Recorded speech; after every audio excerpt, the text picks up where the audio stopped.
morning po sa ating lahat. Maging sa mga sumusubaybay, tayo magpalain ng Panginoon. Amen? Okay? So, lahat po tayo ay binigyan ng Panginoon ang pagkakataon para sumamba para sa Kanya. Amen? Okay? Pwede ba natin masabi, God is good? And all the time? Amen. Okay, so, alam po siguro naman ninyo yung mga nagdaang panahon o yung araw na dumating po yung uno sa ating bansa. So, napakalakas ng ulan. So, alam po ninyo mga kapatid, kapag ang Panginoon po yung gumawa, wala talaga tayong panangga. Kahit anong gawan po natin, pagdating po sa unos, wala po dito mayaman o mahirap. Lahat talaga ay tatamaan. Pero tingin niyo po mga kapatid yung sa mga pangyayari na naganap, kung tutuusin is nakapag-prepare naman talaga yung ating bansa, nagkaroon po nga ng bridging po dyan sa Marikina River. Yun yung lahat ng kaya ng tao na gawin to prepare sa mga darating na araw. Pero napansin po ba ninyo na kahit nakapag-prepare po na lahat, kung paano gumawa ang Panginoon, na hindi po talaga kaya sangkain ng tao. Lahat ng gagawin natin ay hindi po kaya talaga natin sangkain yung kaya gawin ng Diyos natin. Naintindihan po natin. So, tayo ay gusto ko lang sa inyo na share na yung simbahan natin, nung habang nagbabagyo, nag-iisip ako kung paano talaga sasaklulo ko. Hindi naman kasi tayo ang atin lang is, ano yung part natin na maibibigay. Hindi ko tayo nag-iisip na sakipin natin, hindi ko ganon. Ang part natin, ano ba yung kaya natin gawin para sa pangyayari. Bago ako dumako doon ay nais ko po sa inyo, nais ko kayong pasalamatan sa lahat ng ginawa ninyo. Financially, manpower, ako ay nagpapasalamat sa inyo. Kapag walang manpower, di natin magagawa kung ano ang mayroon tayong pinansyal. Kung walang pinansyal, wala naman magagawa yung gagawa sapagkat wala naman pinansyal. Bakit ko ako nagpapasalamat sa inyo? Kasi both mga kapatid, sa may pinansyal at doon sa manpower, magkasama po natin ginawa yung lahat ng bagay ngayon. Okay? Kaya ako ay nagpapasalamat sa inyong lahat sa tulong na ginawa ninyo. Bago pa man sa nagmita noon, nagsabi sa akin na kailangan namin mag-visit sa inyo. So, alam niyo marami natuwa sa atin sapagkat sabi nila, natutuwa kami sa simbahan ninyo kasi sa ganun lang na process, ganun lang na pag-visit natin, ang bilis natin mag-aksyon. Hindi isang bagay na maging ako ay hinahanap-hanap ko talaga yun kasi mas gusto ko is to practice o to exercise sa ating pinag-aralan. Not only na sabihin natin na umiiyak tayo sa simbahan, nararamdaman natin yung presence ng God, but alam niyo mga kapatid, hindi ko po kayo dyan pinagbabawalan ng maranasan yun. Talagang maranasan natin yun. But again, yung naranasan natin dapat i-apply po natin yun sa labas. Yung mga nararamdaman natin na presence ng Panginoon, dapat i-apply talaga natin na ipapakita din natin sa mga tao. Kaya ako ay nagpapasalamat sa inyo sa agarang pagtulong natin doon na sa bagay na yon. Alam po ninyo na ayaw ko humingi sa inyo ng tulong nun kasi nag-alangan ako sa sakyan. Kasi alam po ninyo, medyo mahina yung kanyang pagkakya. So, medyo nag-alangan ako noon. Pero sabi ko, sige, nag-message ako sa inyo at kung ano yung magagawa natin ay gagawin na lang natin. Ayaw kasi yung pagdating ng araw, buti pa tumulong tayo. Gusto ko gawin yung isang bagay para bago ko man magsabi na buti pa tumulong tayo noon. At least nagawa na natin kahit konti. Okay? So, ganun ang nangyayari. Kaya, noong panahon na yun, nag-message ko Pastor Edwin, Pastor, kailangan ko yung sasakay yung River Report sapagkat kailangan ko talaga na yung may sakay, yung karga namin. Ang pag-uusap ko lang, ikakarga ko lang po yun doon. Iwanan niya na lang kami doon. Pero yun yung isang worry ko na andito pa kami noon, nag-umpisa pa lang tayo, nag-message na rin ako kay Sister Albert kung pwedeng mahirap ko yung Brother Hernan. Kaya lang wala din talaga kasi sabi ko, Lord, i-comfort nyo o alawin nyo yung aking nararamdaman. Kasi sabi ko, sobrang nag-aalangan ako talaga ng sasakyan, sabi ko. Kasi hindi ko alam kung kakayanin ko talaga makakaakyat kami, kung mailalagay ko sila dyan lahat sa sasakyan. Di, nag-base na ko Pastor Elvin, Pastor, kung maaari lang, tulungan nyo kami na sana ay mapadala. Kasi ayaw ko na kayong abalahin pa sapagkat alam ko may pasok kayo, matrabaho kayo. Kaya ganun po yung aking ginawa na lang. So, kaya ang nangyari, ay tinawagan ko po doon.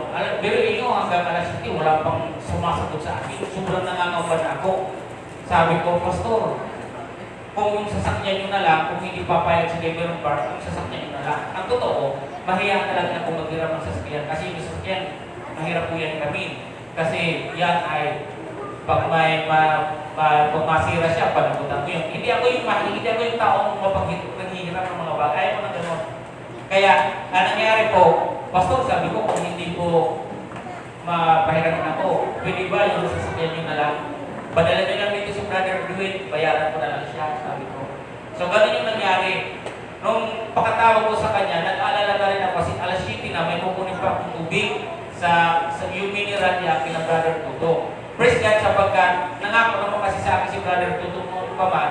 Sabi, Pastor, anytime, ano may kunin niyo sa akin dito, magdala lang kayo ng gulong, libre, ng tubig ang bibigay ko sa inyo kasi itutulong natin yun. Yun yung kaganda sa atin ngayon dito. Okay? So sa pagkakataon na yun, sabi ko, Pastor, anong oras na? Halos oras na.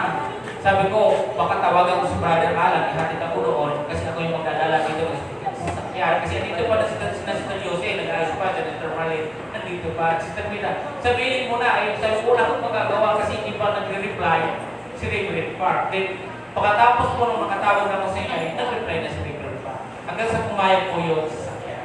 Okay? Pero hindi pa rin nawawala yung worry ko sapagkat iiwan lang talaga nila kayo. Doon sa pinunta natin, Brother Domingue, yun yung una natin pinagpanakinan sa, ano pa ano? Oo, doon.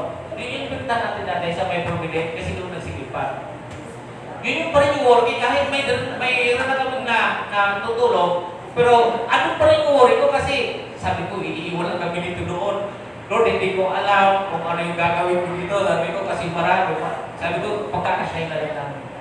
So, sa pagkakataon na yun, nabuo na rin yung plano namin. Alam niyo naman po tayo, kasi ilang years na tayo dito magkakasama, lahat ng ginagawa natin hindi tayo atras. Gagawin talaga natin yun. So, kaya ganun yung nangyari. Kaya ng pagkakataon na yun, sa madaling salita, nakapunta siya rito, si Edwin, sabi ko, Brother Edwin, bibigyan na lang kita ng isang gasolina at para sa'yo, sabi ko. Kasi uwi din siya sa Bulacan sapagkat nabahanin yung kanya pamilya. So, ganun na lang yung nangyari. Kaya sabi ko, basta ito na lang, iwan niya na lang kami. Hanggang iniwan nila, dinala kami doon, hanggang iniwan kami. Sabi ko, gusto ko dito na lang ito. Paubos ko dito, sabi ko, kasi para wala na kami dala. Kasi inaalang na lang, nag-aalang na ako rito. So, praise God, sapagkat iniwan na lang po namin doon yung tubig, patapos yung mga binigay ng mga damit. Sabi ni Sister Marlene, kaya natin yan, pero yun, nagpapalakas siya ng loob, sabi, kaya natin yan. Ang tingin ko kasi yung akyat, sabi ko, baka makasya natin ng kulay. Isipin nyo, may dalawa pa kaming kaldirong lugaw, tapos isasaksak pa namin yung mga tao. So, andyan sila Sister namin. Ako, Lord, tulungan nyo kami kung paano namin ito gagawin. Sabi ni Sister Marlene, kaya natin ito. Kaya natin pero ganun nangyari. Alam niyo masaya. Ganun kasi ganun talaga yung experience sa ministry. Kahit sa probinsya kayo, ganun talaga yung experience. Kaya ang nangyari, sabi ko kay Brother Ed, kargan natin Brother Ed, hindi nito dumaupos, punta na tayo ng Santo Niño. O, ganun nangyari. Kinarga namin ulit. Sabi ko, wala na akong magagawa, kinarga na lang namin. Sabi ko, dahan-dahan na lang tayo mapunta sa Santo Niño. Nung makalabas mo kami doon, sabi ko, parang lumakas yung unir ha. Lumakas yung unir, ang lakas niya. Sabi ko, ang galing nito ha. Tumatakbo kami, wala na yung akyatin, kahit nakasigunda ako, parang bumalik. Bumalik yung lakas niya.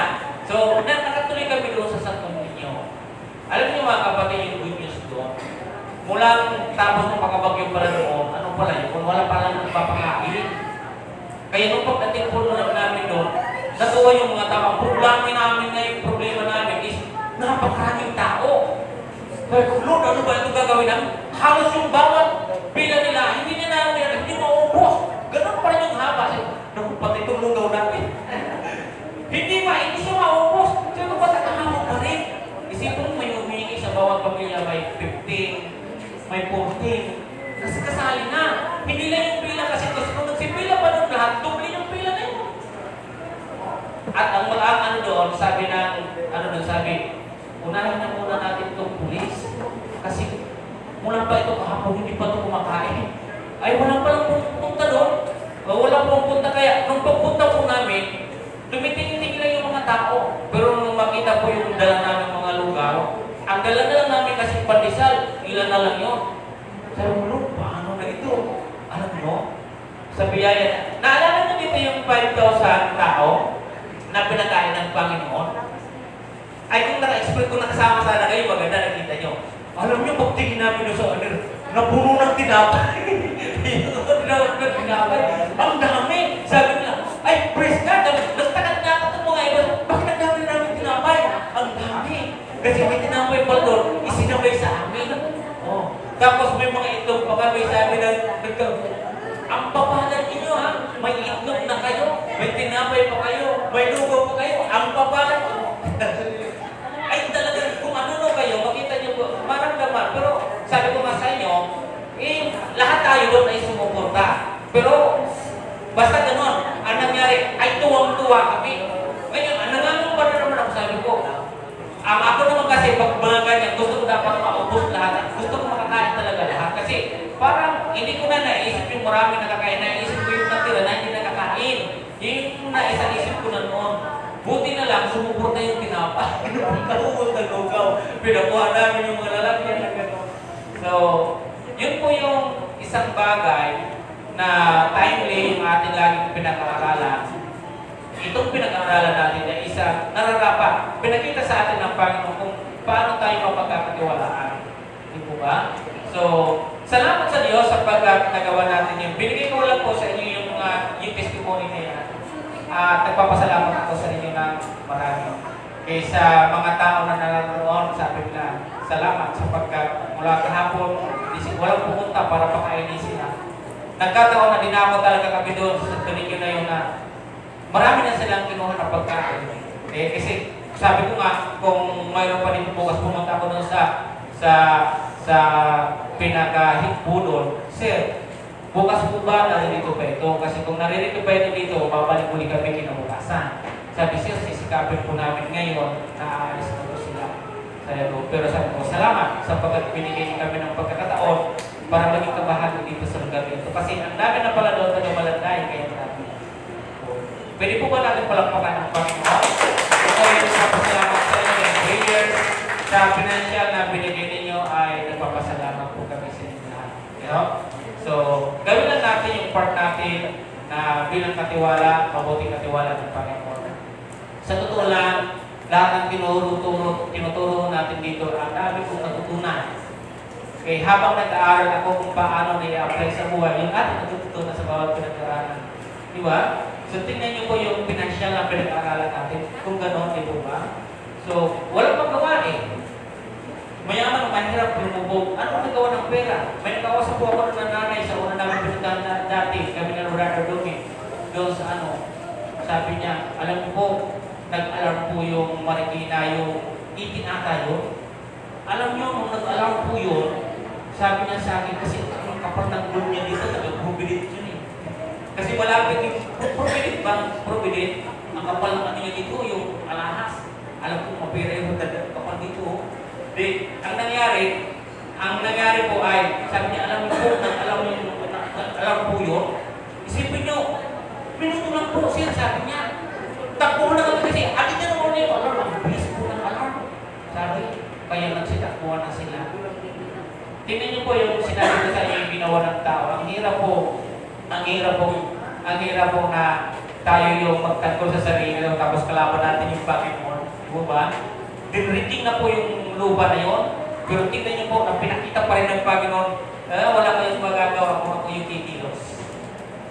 Di ba? Kaya yung bagay na yan na maging alaala natin sa buhay natin as a wake-up call na ang Diyos talaga, pag siya'y kumilos, walang mahirap, walang mayaman. Magagawa niya ang lahat sa isang lang. Kaya niya yung gawin. Kasi Diyos siya. Tama? Today, yung ating last week ng ating pinag-aralan, so our topic is about finances, and then be a good steward, and then so we can avoid fraud. So, kinakailangan po natin na maging mabuting katiwala sa lahat ng bagay. Tama po? Kasi naparito po tayo dito ay katiwala ng Diyos. Po ba? Hindi naman kasi tayo dito tatagal. Sa minuto lang tayo sa paningin ng Panginoon, tayo ang haba-haba kasi yun eh. Pero laging tatandaan, pinapunta tayo dito ng Diyos na maging mabuting katiwala. Tama po? So sa lahat ng bagay, dapat tayo maging mabuting katiwala. Maiwasan natin ang pagdaraya. Okay? So maiwasan natin yung pagdaraya bilang katiwala. Huwag tayo maging tusong katiwala. Kasi kung mayroon pong mabuting katiwala, mayroong tusong katiwala. Hindi po yung mawawala. Okay? Kaya ang ating dito gusto ipaabot ay maging mabuti tayo katiwala ng Panginoon. Amen? So, ang lahat aking pong inaanyayahan sa aklat ng Lucas chapter 16, verse 9 hanggang 12. Tayo pong lahat ay tumayo at basahin po natin ang talata nito. Sa aklat ng Lucas chapter 16, verse 9 hanggang 12. Tayo pong lahat ay tumayo. Kung wala naman po kayong Biblia na dala, sa screen na lang natin basahin. Okay po? Okay, kung kayo po ay naririyan na, ito po yung napapaloob. Sabay-sabay po tayo. Nagpatuloy si Jesus ng pagsasalita, kaya sinasabi ko sa inyo, gamitin ninyo sa pagkikipagkaibigan ang kayamanan ng sanlibutan ito. Maubos man ito ay may tatanggap naman sa inyo sa tahanang walang hanggan. Ang magpagkatiwalaan sa maliit na bagay ay mapagkakatiwalaan din sa malaking bagay. Ang mandaraya sa maliit na bagay, ang may daraya rin sa malaking bagay.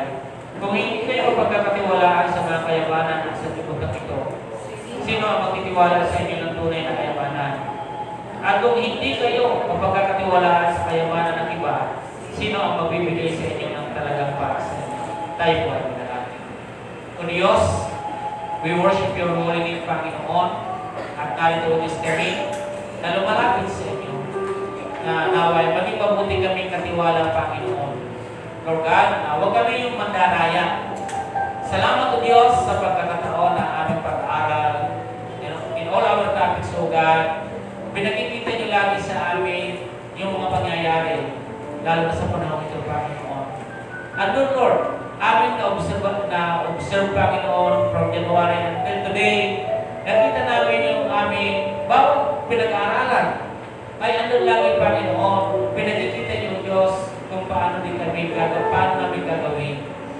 Salamat sa bawat isa. Salamat sa pag-ano na yan. Panginoon, napakabuti ninyo. Tulungan niyo, Diyos, kami sa maliit o sa malaki, mapagkatiwalaan kami, Panginoon. Sa iyo ang lahat, sa kanyang pangalan ni Jesus, ang lahat ay magsabi na, Amen. Sige po, tayo sa lahat ay magkakapunan. So, once again, sabi dito ay maging mabuti tayo katiwala. Especially sa pananalapi, sa financial, ay kailangan po natin tayo ay maging mabuting katiwala. Okay? So, sabi dito sa maliit o malaki man, yung ginagawa natin ngayon, marahil ang tingin natin minsan ay maliit. Pero kung titingnan po ninyo sa reality, kung pupunta kayo doon sa tinutulungan natin, doon yung ma-appreciate na gano'n pala kalaki yung tinutulong. Pero sa iyong tingin, akala mo ang liit niya. Pero sa pinuntahan mo, nakapaway ka ng guto. Tama po? So, yung kahapon na aming pinuntahan ay talagang malamig po yun ay ng isang araw, kailangan nila ng painit na pagkain.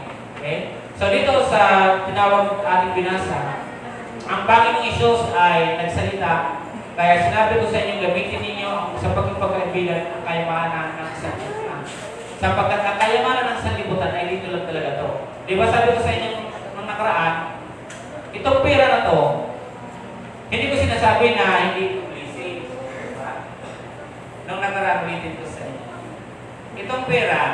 ever na magsabi sa inyo na mahal kita. Ang pera, pag namatay ka, hindi siya iiyak. Ang pera, hindi po siya, wala po siyang malay. Hindi po siya katulad ng tao na mayroon siya malay. Pero tingnan niyo kung gaano kakamandang yung pera sa buhay ng tao.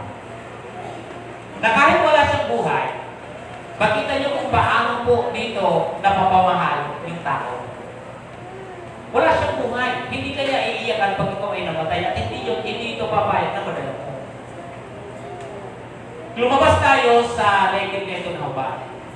Babalik tayo sa Panginoon na kubadri. Wala na tayong dala. Nilabas ka sa salibutan na wala kang pera, babalik ka sa Panginoon na wala ka rin dala pera. Dahil ang pera hindi mo kailangan sabahin. Tingnan niyo kung may buhay siya. Wala. Diba? Kahit sabihan mo siya, mahal kita, hindi naman ito magre-respond sa iyo na mahal kita. Wala po siya. Kaya lang, makamandag siya. Diba? Makamandag po siya na kaya niyang linlagin ang tao. Ang pera, hindi po siya kailanman umibig sa sangkatauhan.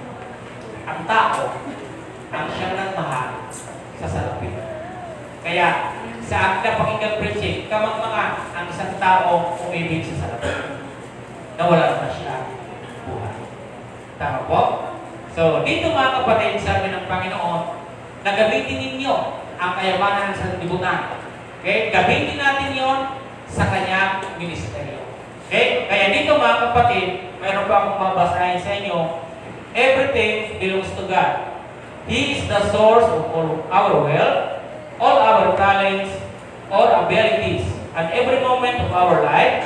We cannot possess whatever we have now, because whatever we have, God has entrusted to us to be used with precious and with open hands in His service. Tama po? So, ang Panginoon ang siyang may-ari ng lahat. So, wala tayong kakayahan na sabihin natin sa bawat sandali ng buhay natin na maaaring angkinin natin kung anong mayroon tayo ngayon. Sa totoo, hindi natin kaya gawin yun. Sapagkat yung lakas at talento ko at kayamanan, lahat na mayroon tayo, pati yung hiningaw natin, ang may-ari ay ating Panginoon. Hindi po yan pag-aari ng sarapin. Ang pag-aari po sa atin, ang may-ari po sa atin ay ang Diyos, hindi po yung pera. Tama po? Kaya dito, sabi diyan, pag-aari ng Diyos ang lahat, siya ang pinagmumula ng lahat ng ating kayamanan, lahat ng ating talento o kakayahan. At bawat sandali ng ating buhay, hindi natin maaaring angkinin ang anumang mayroon tayo ngayon. Dahil ang anumang mayroon tayo ay ipinagkatiwala sa atin ng Diyos upang magamit ng may kasiyahan at bukas na kamay sa paglilingkod sa Kanya. Yan yung layunin ng pera. Yan yung layunin ng pera. So, pinagkatiwala yan ng Panginoon para sa atin, para gamitin natin, para sa kasisiyan natin at sa ministeryo ng ating Panginoon. Masaya kapag mayroong pera. Pero, huwag sana tayo makuha ng kanyang kamanda.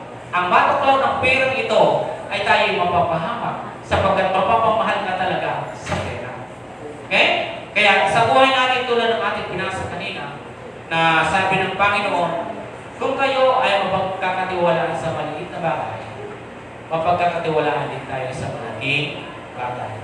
Paano kung sa maliit ay hindi pa rin tayo pinagkakatiwalaan?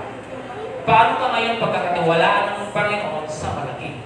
At paano kung dito pa lang sa mundo na ito, di ka na pagkakatiwalaan, paano ka ba pagkakatiwalaan ng Diyos sa tunay na kayamanan? Kung dito pa lang sa lupa, ang hirap po ng pagkatiwalaan. Di ba? Paano pa magbibigay sa iyo ang Diyos na pagkatiwalaan ka ng kanyang kayamanan? Isusubo niya kaya yung kayamanan sa ganyang mga tao? Halimbawa, sa isang magnanakaw, alam mo na siyang magnanakaw. Tapos ang gagawin siya yung pagkatiwalaan ko. Palagay niyo, susugal kayo sa isang taong magnanakaw para yung pagkatiwalaan ari-arian mo. Hindi maghahanap ka ng ibang tao na alam mo hindi magnanakaw para huwag manakaw ang pag-aari mo. Tama po? Tayong lahat, sabi ng Panginoon, na harinawa ay huwag tayong padadaya. Okay? O huwag tayo magdaya. Sapagkat hindi po mabuti yun. Kasi araw-araw, bayan ng Panginoon. Sa lahat ng nangyayari sa balat ng lupa, lagi tayo tinitingnan ng Panginoon kung mabuti ka nga, katiwala o hindi. Di ba? Kaya sa atin, sa buhay natin, uli i-share ko sa inyo na hindi ko na-ikwento sa inyo kung sino yung pangalan na natuwa sa ginawa natin. Bagay sa ibang mga pastor ay natuwa. Wala akong nakita doon mga simbahan na pumunta. Okay, wala pa akong nakita doon. At dito, yung binanggit ko sa inyo, sabi, ang ganda ng simbahan yung ano. Sabi, ang bilis ng response. Di ba? Nag-message pa lang kayo, tapos ano na kagad? Sabi namin, wow, ganun yung simbahan, sabi namin. Kasi dapat, ganun talaga yung aksyon. Lalo na, yung mga tao nagugutom. So, hindi tayo kailangan patupig-tupig, kailangan talaga natin gumawa. Kaya kung ano yung bayad yan, yun yung gagawin natin. Kasi sabi ko sa Pita, ano yung makukuha natin ngayon, yung gagawin natin sa tao gumawa. Kung sino yung sasama, isama natin. Diba? Kung sino yung susupport, sige, isama natin lahat sila. Okay. Ano man yung ibibigay, basta gagawin lang natin yung para sa Panginoon. Okay? Kaya sa lahat ng mga sumusubaybay, mga nasa ibang bansa na support sa amin, salamat ng marami. Kayo ay patuloy na tumulong sa gawain dito at natin na rin ito. At mayroong hindi na po dito nagsisimba, pero ano yung support nila dito? Every time mayroong kalamidad na nangyayari, nandiyo yung support sa atin. Okay? So ito mga kapatid, how to be a good steward. Paano ba tayo maging isang mabuting katiwala? Ang ganda yung words na katiwala, pero paano ba yun magagawa? Para ikaw ay mapagkatiwalaan. Diba? So tayo, sana sa maliit pa lang. Huwag na natin antayin yung mayaman na tayo, sabihin nyo, pag mayaman na ako sa ako tutulong, maliw yun. Na prinsipyo ng isang tao. Sa maliit pa lang kasi, sinusubok ka na ng Panginoon. Yung pangako mong gano'n, baka hindi ka makatulong. Ngayon pala, kung saan pa naman yung walang-wala ka, doon ka pa susubukin ng Panginoon kung paano ka tutulong. Hindi doon dahil sa malaki na at saka doon sasabihin ng Panginoon ganito, hindi mo gano'n. Kundi ano ba yung kaya mo ngayon? Mismo ngayon. Itong oras na ito, ano yung kaya mo? Anong mayroon ka sa bulsa mo na kaya mong ibigay sa tao? Diba? Kung ano yung mayroon ka lang ngayon, yung ngayon mismo. Huwag ka magsabi, Lord, saka na, pag marami na akong perang tanimbang, saka ako tutulong. Hindi. Kung ano yung ngayon, yun yung tinitingnan ng Panginoon. Kasi doon po makikita ng Diyos yung puso natin kung tayong lahat ay mapagkakatiwalaan ng Panginoon. Dahil nag-uumpisa po yan sa maliit na bagay. Kung sa maliit na bagay nakakatulong ka, baging sa malaking bagay, hindi ka manghinayin sapagkat nakakatulong ka baging sa maliit, baging sa malaki makakatulong ka. Tama po? Okay. So, una, sabi ka, paano maging isang mabuting katiwala? Number 1, a good steward wisely manage small and big things. Mismo doon sa ating nabasa, dapat ikaw ay maging mabuting katiwala at may matalinong na mamahala sa maliit at malaking bagay. Dapat ikaw ay maging matalino. Di ba? Maging matalino po tayo kung ano yung mga dapat natin gagawin sa binigay sa atin ng Panginoon. Okay? Sabi niya, letter A, here are several key outcomes of biblical stewardship. Pinag-usapan natin is biblical stewardship. Okay? Ito yung mga outcomes niya or the result sa isang mabuting katiwala. Number 1, effective reproduction of resources. 2, biblical stewardship allows for proactive providing. And the third, effective steward can also support the community. 4, biblical stewardship has not only temporal but eternal implications. Eternal reward. Okay. Unahin natin yung binabanggit po natin yung isa. Sabi diyan, effective reproductions of resources. Tayo lahat, gumagawa tayo ng paraan kung paano tayo makakakuha ng mga bagay na may itutulong po natin. Paano saan tayo kukuha para mayroon tayong magamit sa ministry. Di ba? So, as a leader dito sa simbahan, sa anong pamamaraan, ang bawat dumating dyan ay kukunin natin at gagawin natin doon sa abot natin makakaya. Sa buhay natin, tulad nito mga kapatid sa ating nabanggit, na kinakailangan effective reproductions of resources. So dapat mayroon tayong pinagkukunan. Okay? Mahirap gumawa ng isang bagay, pinagkatiwalaan ka ng Panginoon, patapos wala kang nagagawa. So dapat mayroon kang talino dahil ikaw ay pinagkatiwalaan ng Diyos. Tanda niyo mga kapatid, daig ang may pira ng tao matalino. Kailangan na ikaw ay mayroong talino para hawakan mo yung pananalapi. Mahirap pong maghawak ng pananalapi kung wala kang talino. Kailangan po natin yung talino. Dahil sabi doon sa binasa po natin kanina, ay kinakailangan ang lahat ng katiwala ay maging tapat. So, kaya saan tayo kukuha ng talino? Sa Kanya mismo, sa ating Panginoon. And the second is biblical stewardship allows for proactive providing. Kinakailangan mga kapatid ay nagbibigay tayo ng pagkakataong maagap na pagbibigay upang tayo lahat ay makapagbigay. Tulad, kahit nung nakaraan. So dapat tayong lahat ay dapat proactive. Maagap tayo. Di ba? So tayo ay makapagbibigay ng agarang tulong sa ibang tao, dapat tayo ay proactive. Bilang isang nasa ministry o bilang katiwala ng Panginoon ay dapat tayo lahat ay proactive. Tama po, maagap tayo. Inaalaw ng Panginoon sa lahat sa atin, lahat mga nangyayari na yan, na kinakailangan din tayong lahat ay maging maagap.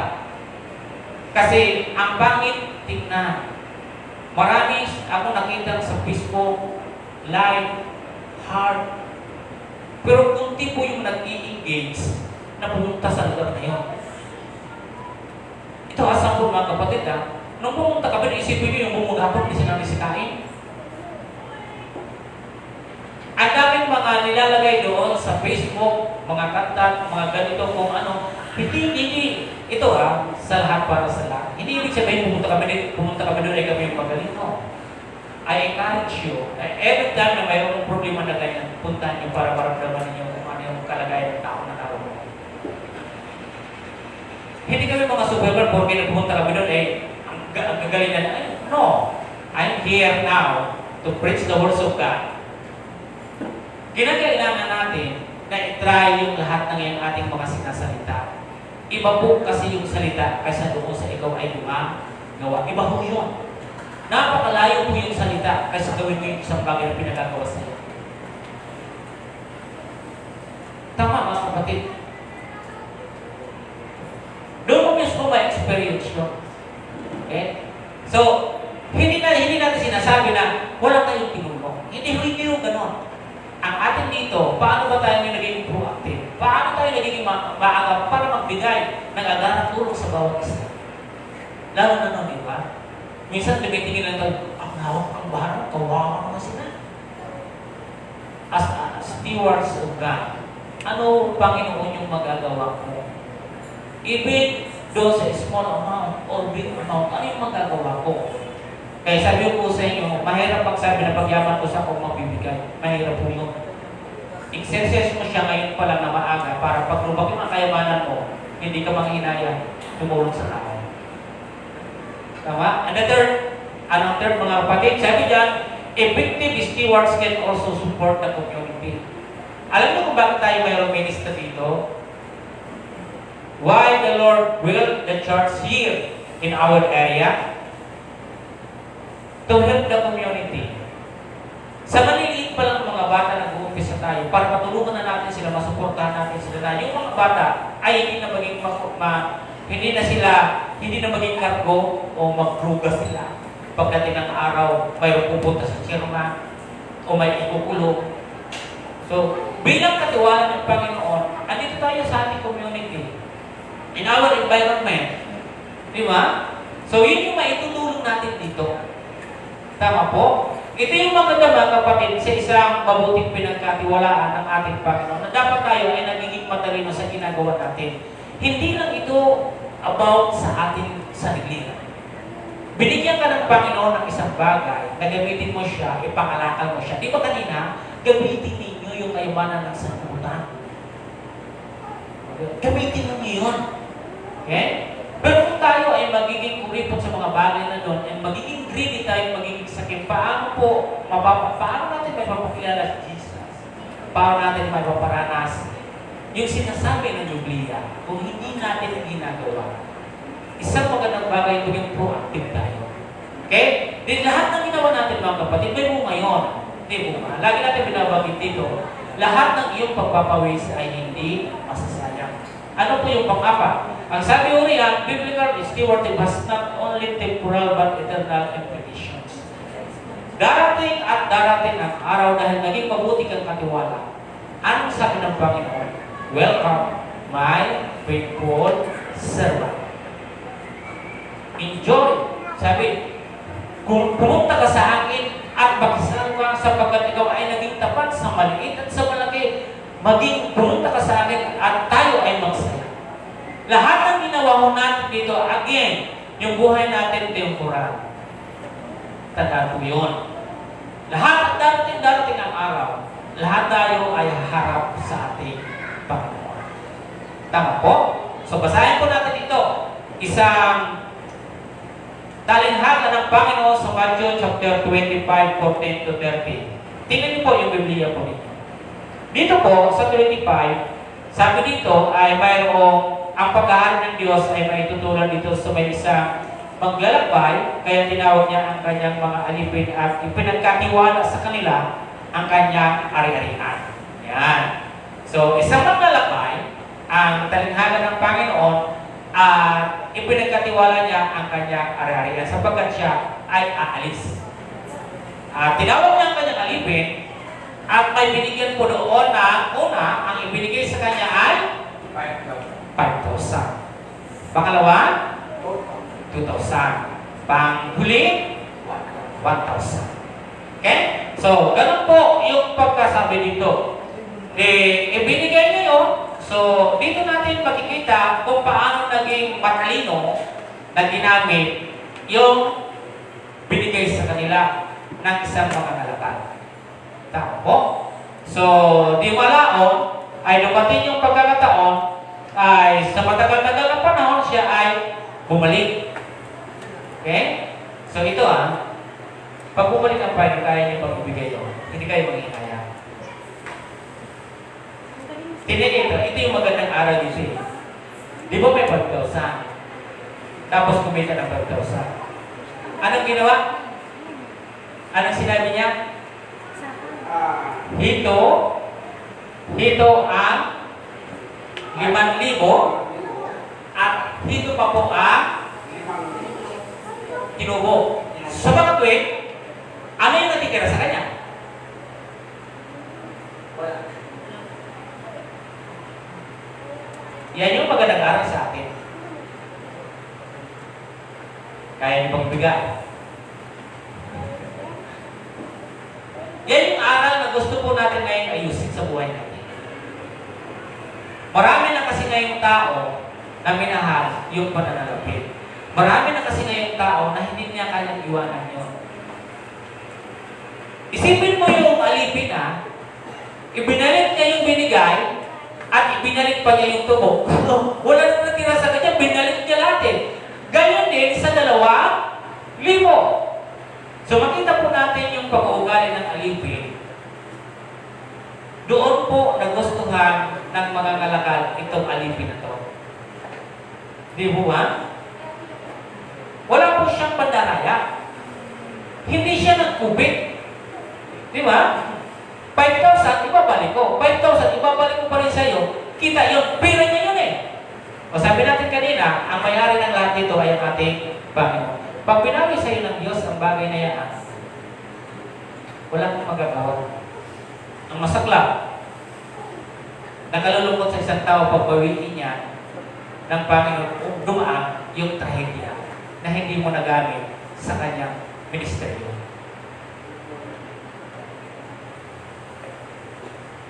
Napakinabangan mo ba? Dapat napakinabangan sana. Pero dahil hindi napapakinabangan, anong nangyari? Nauwi din sa wala. Sabi ko sa inyo, pag dumating po kasi yung trahedya, hindi po natin alam. Mayaman o mahirap man. Magiging wala. Anong nangyari? Kasabihan kadalasan ng lahat ng binalita ng mga umos. Nasayang yung aking pinunda, nasayang yung aking sasakyan, nasayang yung binili kong ganito, nasayang. Hindi po napakinabangan. Nagdahil sa ganung bagay. Pero tingnan niyo po yung alipin, yung dalawa na yan. O, di ba? Tingnan niyo, alam niyo po yung bunga? Ano ang sinabi po ng mga ngalakal? Dahil may 1,000 na hindi niya ginamit ng walang katalinuhan ang kanyang paggamit. Anong ginawa? Tinago. Binaon.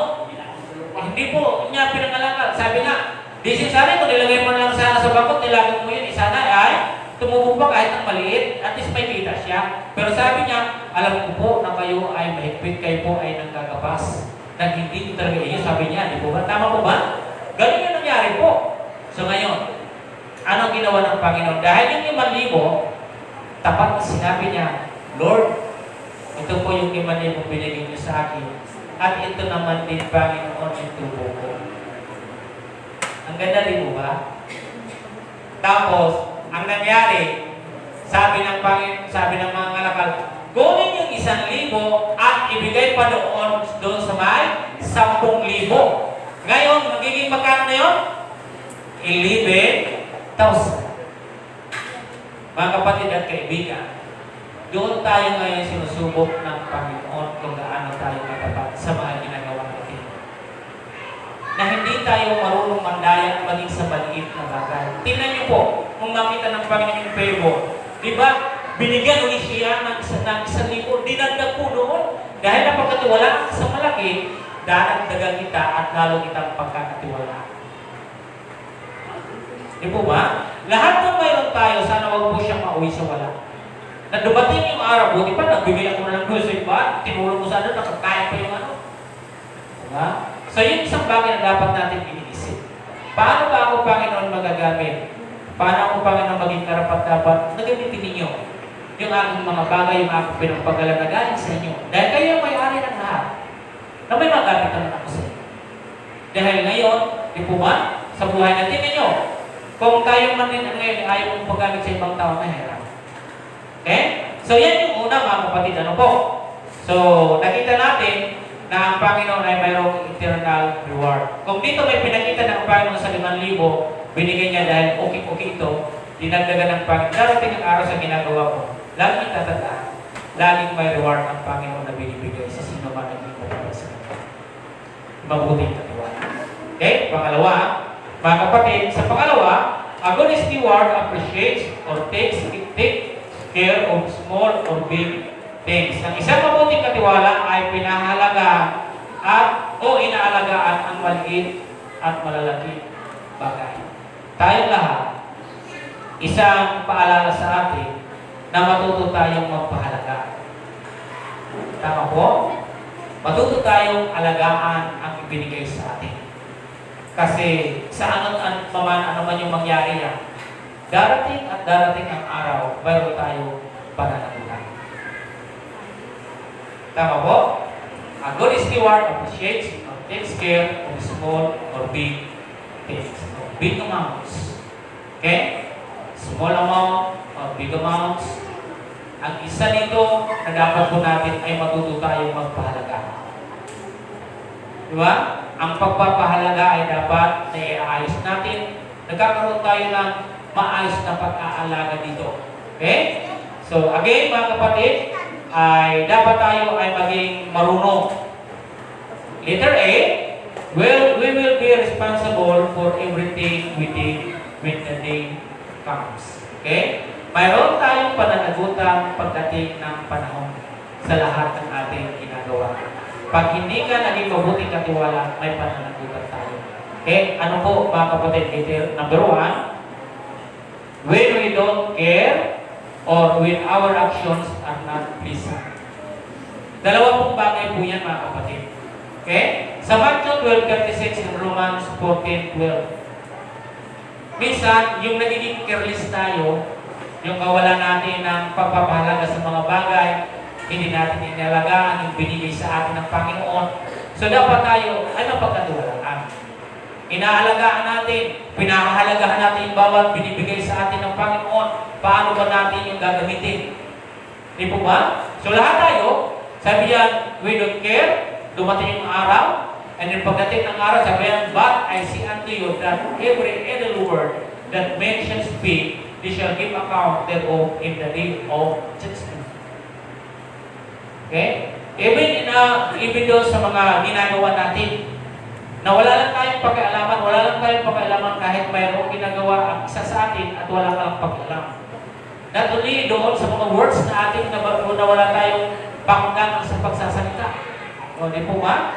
So sa lahat ng ginagawa natin, and then, 14:12, so doing everyone of us shall give account of himself to God. Lahat tayo ay ipagsusulit natin lahat ng ginagawa natin. Kung naging mabuti o masama tayo, katiwala. Ako mas gusto kong piliin yung maging mabuting katiwala kaysa sa maging masama. Di po ba? So, lahat tayo ay mayroong pananagutan.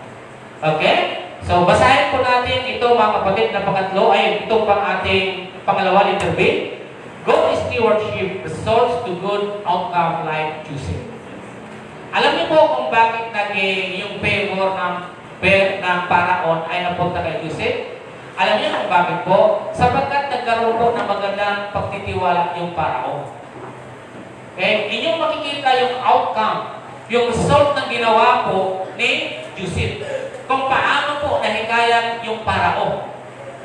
Kung babasahin niyo po yan sa Genesis chapter 39:4-6, makita po ninyo kung paano niya ibinigay lahat kay Joseph sapagkat naging mabuti po siyang katiwala. Di po ba? Alam kasi ng Panginoon.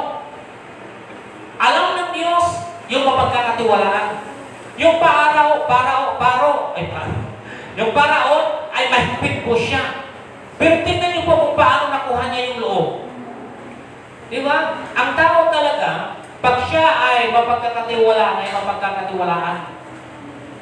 Si Joseph ay hindi kailanman siya ng daya. Di ba nung siya ay nagsabi yung 7 years famine and 7 years abundance? Di ba? Anong sinabi? Hindi yung mga ano lang, tauhan niyo na lang yung pamahalaan niyo. Pero anong nangyari? Hindi. Ikaw yung mamahala. Di po ba? Siya yung pinagkatiwalaan ng lahat. Makita niyo po kung paano po siya naging mayaman doon sa Ehipto. Kahit hindi natin nakita, nabasa natin sa Biblia. Makita niyo po noon kung paano siya pinagyaman, kung paano niya ginawa yung lahat ng pwede niyang gawin. Doon natutuwa yung Paraon at doon din natutuwa ang Diyos pag nakikita ka na ginagawa mo ng tapat yung tungkulin mo. Di ba? Sa lahat ng ating ginagawa, nakikita talaga yun. Kung ano ang laman ng puso natin, nakikita din sa mga ginagawa natin. Amen ho?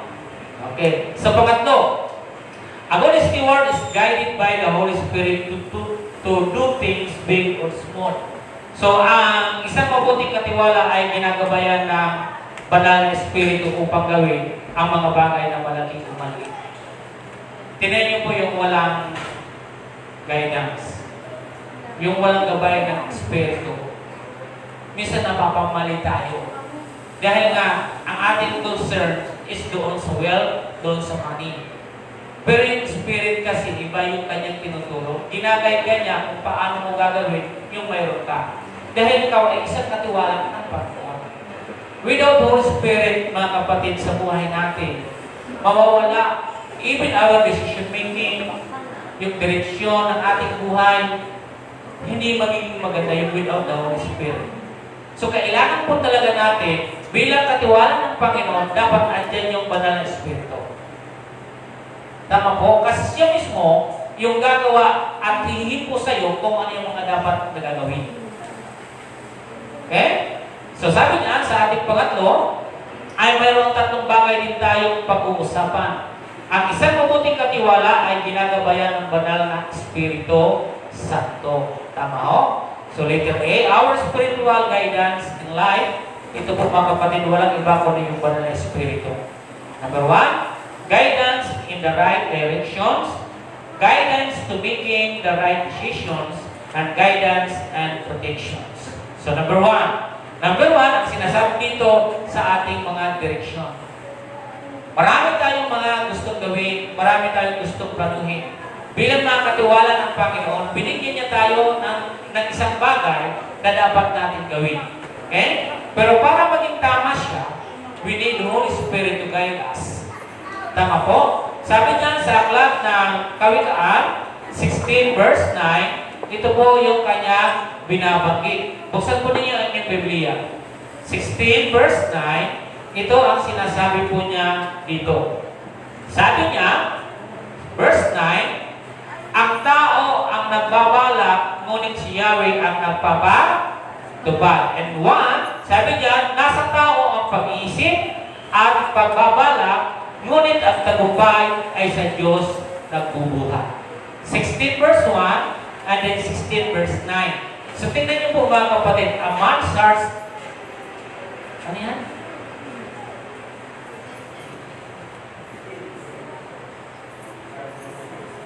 A man revisit his way, but the Lord directed his steps. Sobrang kids, ano? Okay. So, the preparations of the heart and mind and the answers of the tongue is from the Lord. Okay, lahat ng ating gusto mangyari, ang nagpapatupad pa rin ang Panginoon. So, bilang katiwala, baka ma-over naman tayo ng magtiwala. So, kailangan natin yung Spirit. Tama ho? Kasi isang maganda sa isang katiwala na nariyan yung Espiritu Santo. Pangalawa, sabi diyan, guidance to making the right decisions. In every decisions. Di ba? Tama ba yung ginawa natin? Tama ba yung tumulong tayo sa may sakuna? Mali o tama? Hindi tayo gagawa ng mali. Hindi yung bilang katiwala ng Panginoon, tayo natin pinagkatiwala ng Panginoon. Ang hirap pong gumawa ng maling hakbang. So, kailangan natin yung right decision. Okay? Making a right decisions. So, kailangan po natin na gawin yun. Ako sa pangkalahatan, sa aking pag-isip, hindi mo mali at tumulong. Biblically, marami may spend thousands of supporting verse to help others, napakarami. Tama po? So, napakarami po mga kapatid. Kaya, sabi diyan sa aklat ng Proverbs 14 verse 12, ito ang kanyang sabi.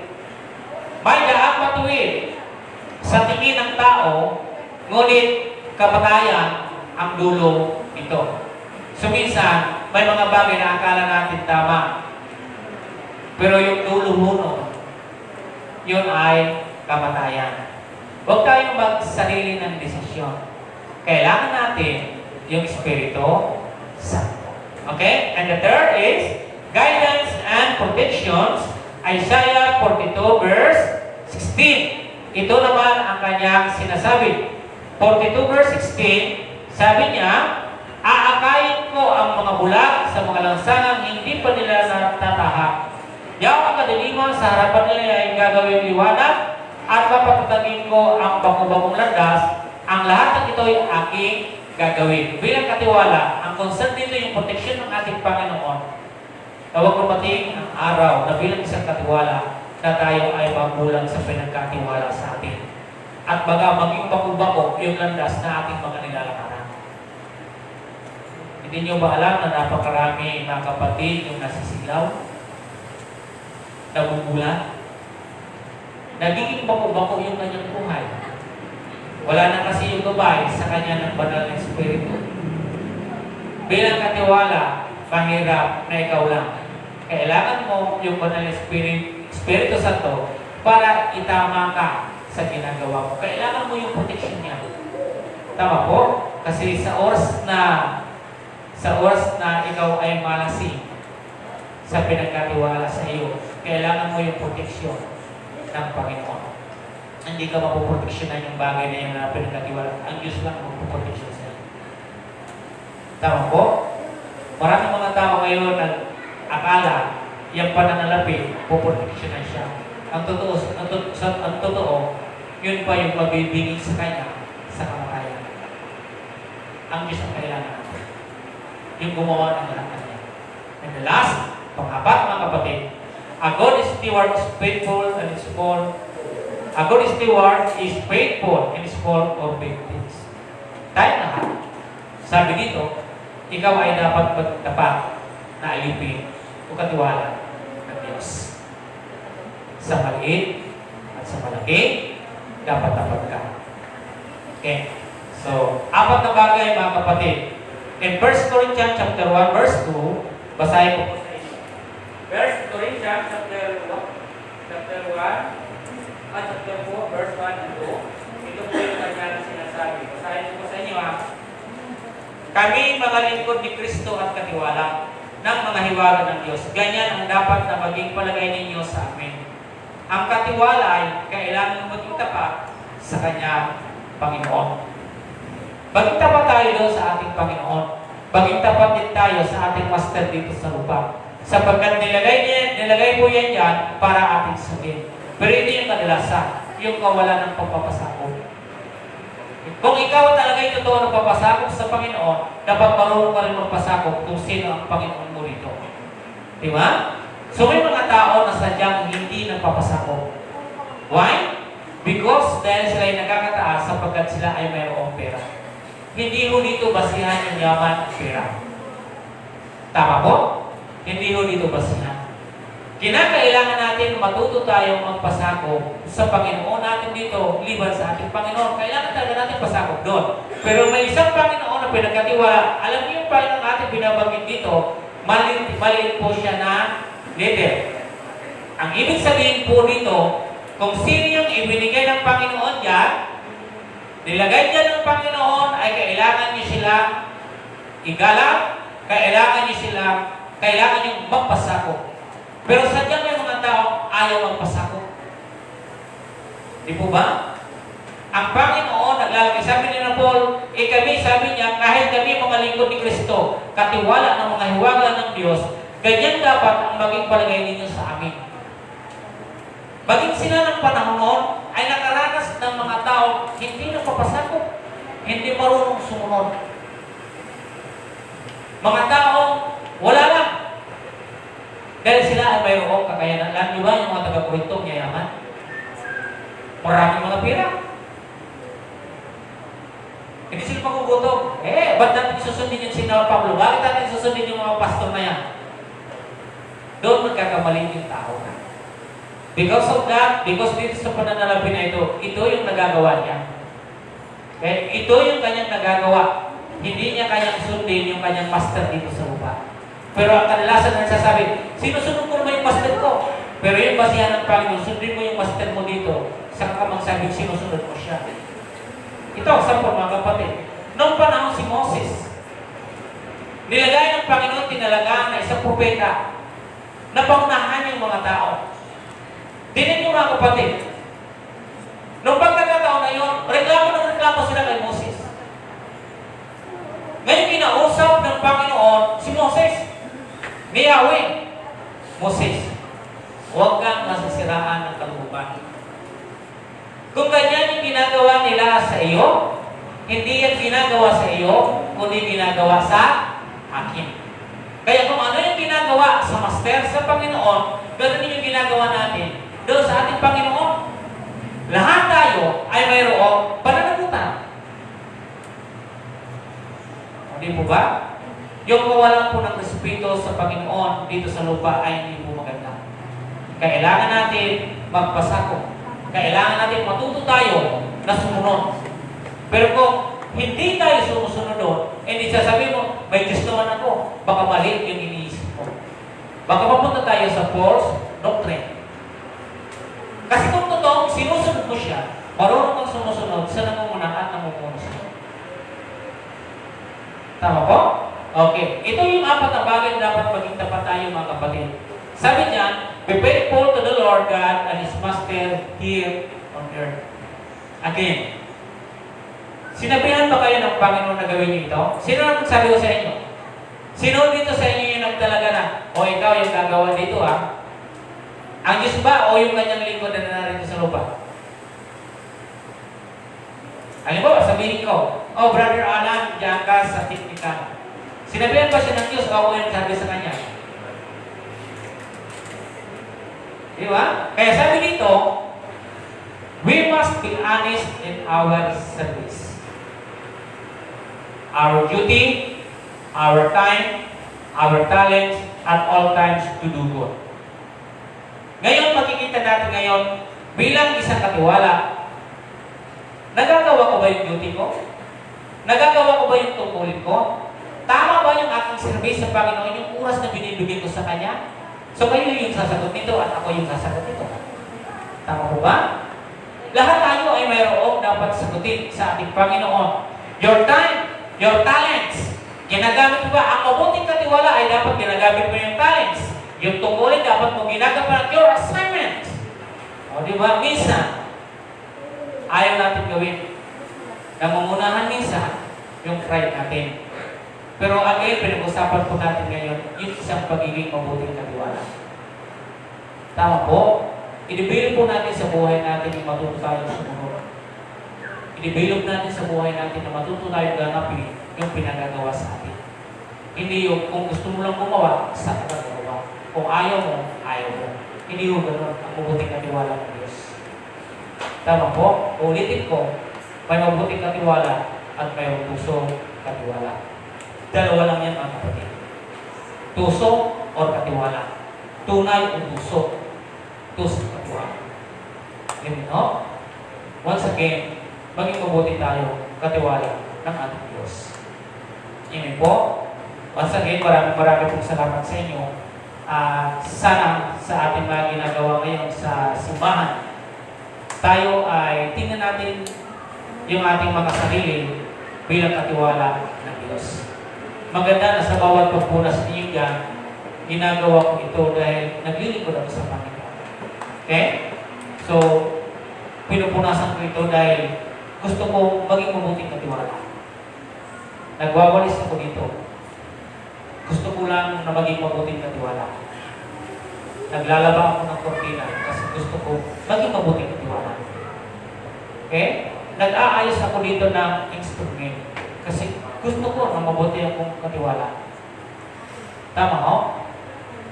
Lahat ng nakikita ko dito, gusto ko gawin siya kasi gusto ko mabuti lang akong katiwala. Yun yung iisipin. Kasi kung titingin ka ng titingin sa iba na hindi gumagawa, gagayahin mo sila na hindi ka na rin gagawa at hindi ka na magiging mabuti katiwala. Tingnan nyo mga kapatid. Yung drums. Tingnan nyo yung lahat ng mga ganitong bagay. Ang akala natin, simple lang yan, parang ang baba lang yung tingin niya sa pagpipunasan mo. Alam nyo, sa bawat punas mo ng alikabo, nakikita ng Diyos yung ganda ng puso. Sa oras na hindi natin yung ginagawa dito, hindi ka magdaan ng Panginoon ng magandang puso. Ngayon, paano kita ngayon pagkakatiwalaan sa maliit at sa maliit bagay? Sa alabok pa lang, ayaw mo na kagaling. Kung yung alabok pa lang, yung alikabok pa lang, paano pa kaya sa mga pa na alikabok? Okay? Okay. Sasabi dito, sa ating pamuli, everything belongs to God. The Bible makes it abundantly clear that as the creator of everything, God owns everything. Clearly, maliwanag na sinasabi ng Biblia na ang may-ari ng lahat ng bagay ay ang Diyos. Talent, pananalapi, ikaw at ako, pag-aari ng Diyos. At sana tayo ay maging mabuti katiwala. And then, sa Job chapter 41 verse 11, sabi diyan, who has preceded me, that I should be him. Everything under heaven is mine. Sino kukontra po dyan sa sabi ni Job? Di ba? Who has preceded me, that I should be him. Everything under heaven is mine. Sabi niya, basahin niyo sa Tagalog. Sino ang nauna sa akin? Sino nauna? Ang Diyos ay ikaw. Maging klaro sa atin yun. Kasi baka mamaya, dumating sa punto, ikaw na yung nauna. So, may karapatan ka, humingi o singilin ang Panginoon sapagkat nauna ka eh. Di ba? Di sabi niya, sino ang nauna sa akin upang aking bayaran siya? Di ba? And then sabi niya, lahat ng nasa ilalim ng langit at lahat ng nasa ilalim ng langit ay akin. Wala siyang dapat bayaran. Dahil siya ang nag-ari. At ako at ikaw, hindi ka dito yung nauna. Tama po? Praise God. At halinawa, tayo ay maging mabuti. Katiwala ng Panginoon habang tayo ay naririto. Okay? Gamitin natin ang lahat ng pili natin gamitin para mag-glorify yung ating Panginoon. Let us pray. Panginoon, maraming pong salamat sa iyong mga salita. Panginoon, patuloy namin tuklasin sa buhay namin yung pagiging mabuting katiwala. Lord God, kami o Diyos ay pangunahan ng iyong banal na Espiritu. Yung kamalayan namin, Panginoon God, as a Christian, as a steward, Panginoon. Tulungan niyo kami o Diyos na maging mabuti kami katiwala, Panginoon. May nakakita man o wala man, ano man yung aming nararamdaman na dapat namin gawin namin ito, Panginoon. Lord God, ibinibigay ko po sa iyo, O Diyos, ang lahat ng aming mga buhay. Salamat, kinikilala namin na kayo yung may-ari ng lahat. Sa iyo, O Diyos, namin tinataas sa oras na ito, ang lahat ng bagay at tinadakilan na nawalhati namin kayo sa tayong pangalan ni Jesus, ang lahat ay magsabi na, Amen.